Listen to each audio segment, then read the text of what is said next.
ታሪኩ የሚጀምረው በአክሱም ከተማ ነው። ያሬድ ገና በሕፃንነቱ ነበር ወደ ትምህርት ቤት የገባው። ነገር ግን ትምህርት ጨርሶ ሊገባው አልቻለም። መምህሩ ሲቆጣው፣ ጓደኞቹ ሲሳለቁበት ልቡ ተሰብሮ ከተማዋን ጥሎ ጠፋ። በመንገድ ላይ ሲጓዝ የደከመው ያሬድ በአንድ ዛፍ ስር አረፈ። በዚያ ቅጽበት ግን ዓይኑ አንድ ተአምር አየ። አንዲት ትንሽ ትል የዛፍን ፍሬ ለመብላት 6 ጊዜ ወድቃ በሰባተኛው ሙከራ ዛፉ ላይ ወጣች። ያሬድ ደነገጠ።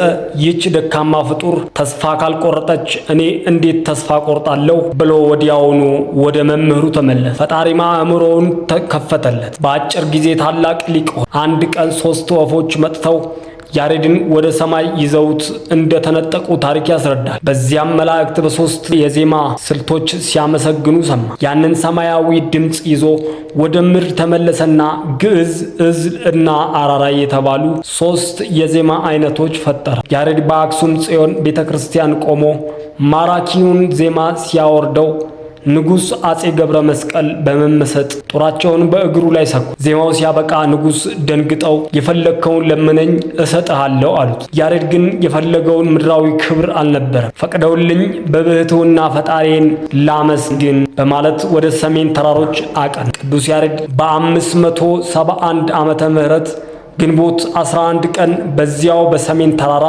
በብሕትውና እያለ ተሰወረ። ዛሬም ድረስ የፈጠረው ዜማ ሳይበረዝ ሳይከለስ በትውልድ ሲተላለፍ ይኖራል። ተስፋ ባለመቁረጥ ታላቅነት ጥግ ላይ የደረሰው ቅዱስ ያሬድ ታሪክ ለሁላችንም ትልቅ መማሪያ ነው። ቪዲዮውን ሰብስክራይብ እና ላይክ በማድረግ ቤተሰቡ